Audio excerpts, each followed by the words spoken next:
Hi friends, ಎಲ್ಲರೂ ಹೇಗಿದ್ದೀರಾ? ಇವತ್ತು ನಾವು ಮಂಗಳೂರಿನಲ್ಲಿ ಫೇಮಸ್ ಆದ ಒಂದು ಪದಾರ್ಥಗಳಲ್ಲಿ ಈ ಕಡಲೆ ತೊಂಡೆಕಾಯಿ ಸುಕ್ಕ ಕೂಡ ಒಂದು ಫೇಮಸ್. ಹಾಗೆ ಇದನ್ನು ನಾವು ಹೇಗೆ ಮಾಡೋದು ಅಂತೇಳಿ ನೋಡುವ. ನಾನಿಲ್ಲಿ 2 ಸ್ಪೂನಿನಷ್ಟು ಕೊತ್ತಂಬರಿ ಬೀಜ,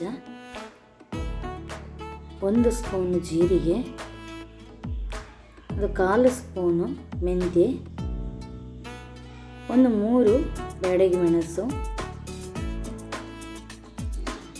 2 ಖಾರ ಮೆಣಸು, 1/4 ಲಿಂಬೆಹುಳಿ ಗಾತ್ರದಷ್ಟು ಹುಳಿ, ಒಂದು ದೊಡ್ಡ ಎಸಳು ಬೆಳ್ಳುಳ್ಳಿ, ಗಡಿ ತೆಂಗಿನಕಾಯಿ ತುರಿದುಕೊಂಡಿದ್ದೇನೆ. ಹಾಗೆ 1/4 ಸ್ಪೂನ್ ಹಾಗೆ ಹುರಿದುಕೊಂಡಿದ್ದೇನೆ. ಹಾಗೆ ತೆಂಗಿನಕಾಯಿ ಒಂದು ಬಿಟ್ಟು ಬಾಕಿ ಮಸಾಲವನ್ನು ಮಿಕ್ಸಿಗೆ ಹಾಕಿ ಸ್ವಲ್ಪ ನೀರು ಹಾಕಿ ರುಬ್ಬಿಕೊಳ್ಬೇಕು. ನಂತರ ತೆಂಗಿನಕಾಯಿಯನ್ನು ಹಾಕಿ 1 ರೌಂಡು ಪಲ್ಸ್ ಮಾಡಬೇಕು. ಮಸಾಲೆ ರುಬ್ಬುವಾಗ ತುಂಬ ನೀರು ಹಾಕ್ಕೊಳ್ಳಿಕ್ಕಿಲ್ಲ. ಇಲ್ಲಿ ಒಂದು ಬಾಣಲೆಗೆ 2 ಸ್ಪೂನ್ ಎಣ್ಣೆ ಹಾಕಿ ಅದಕ್ಕೆ ಅರ್ಧ ಸ್ಪೂನು ಸಾಸಿವೆ, ಅರ್ಧ ಸ್ಪೂನು ಉದ್ದಿನಬೇಳೆ, ಹಾಗೆ ಅರ್ಧ ಸ್ಪೂನು ಕಡಲೆಬೇಳೆ ಹಾಕಿ, ಹಾಗೆ 4 ಎಸಳು ಜಜ್ಜಿದ ಬೆಳ್ಳುಳ್ಳಿ, ಸ್ವಲ್ಪ ಇಲ್ಲಿ ಕರಿಬೇವು ಸ್ವಲ್ಪ ಜಾಸ್ತಿ ಹಾಕಿದ್ದೇನೆ.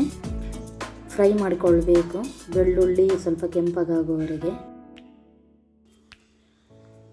ನಂತರ ನಾನಿಲ್ಲಿ ಸ್ವಲ್ಪ ಹಿಂಗು ಹುಡಿಯನ್ನು ಹಾಕಿದ್ದೇನೆ.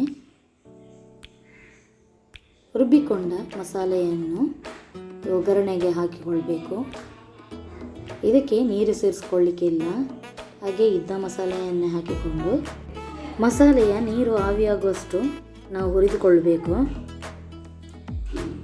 ಹಾಗೆ ರುಚಿಗೆ ತಕ್ಕಷ್ಟು ಉಪ್ಪು ಹಾಕಿಕೊಳ್ಳಿ. ನಾನಿಲ್ಲಿ ಕಡಲೆ ಮತ್ತು ತೊಂಡೆಕಾಯಿಯನ್ನು ಮೊದಲೇ ಬೇಯಿಸಿ ಇಟ್ಕೊಂಡಿದ್ದೇನೆ.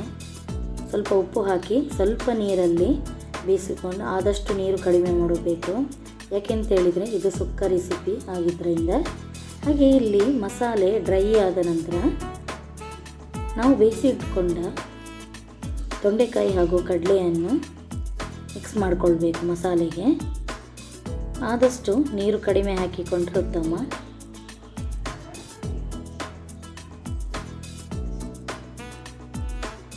ನಂತರ ಎಲ್ಲ ಮಿಕ್ಸ್ ಮಾಡಿಕೊಳ್ಬೇಕು. ನೋಡಿ, ಇಲ್ಲಿ ಕಡಲೆ ತೊಂಡೆಕಾಯಿ ಸುಕ್ಕ ರೆಡಿ ಆಯಿತು. ಅನ್ನ ಸಾಂಬಾರು ಜೊತೆ ಬೆಸ್ಟ್ ಕಾಂಬಿನೇಷನ್ ಆದ ಒಂದು ಸುಕ್ಕ ರೆಡಿ. ನಿಮಗೆ ಈ ವಿಡಿಯೋ ಇಷ್ಟ ಆಗಿದ್ದರೆ ಲೈಕ್ ಮಾಡಿ, ಶೇರ್ ಮಾಡಿ, ಸಬ್ಸ್ಕ್ರೈಬ್ ಮಾಡಿ, ಸಪೋರ್ಟ್ ಮಾಡಿ. Thank you.